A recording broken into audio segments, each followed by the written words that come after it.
Captain Trent Moore, Dress Rescue, welcome you on board Air Canada Flight 993, very shortly departing for Mexico City. We'll be arriving gate 8 in 5 hours and 6 minutes. Actual time in the air is planned for 4 hours, 42 minutes.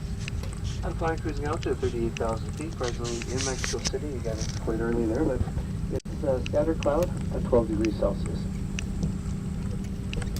If you haven't already done so, I'd ask you please fasten your seatbelt, bring your chair back into table into that right position, as well as make sure all of your hand luggage is properly stowed. If we could have your attention please, would ask that all cellular phones be turned off at this time.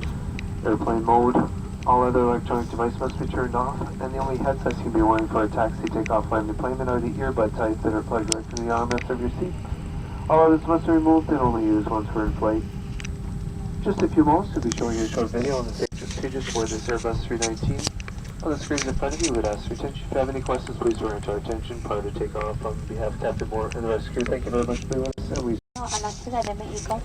Nuestro vuelo de hoy será de 4 horas y 42 minutos o 5 horas y 6 minutos de puerta a puerta y volaremos a altitud de 38.000 pies. La temperatura presentamente 12 grados centígrados. Preparación para la salida. Les pedimos sentarse cómodamente en sus asientos con el respaldo derecho, la mesita cerrada y el cinturón de seguridad abrochado. Asegúrense que todo su equipaje de mano esté bien colocado. En este momento les pedimos por favor apagar y guardar todos sus aparatos electrónicos. Les pedimos prestar atención durante la presentación de las normas de seguridad de este avión Airbus 319. Muchas gracias y disfruten su vuelo.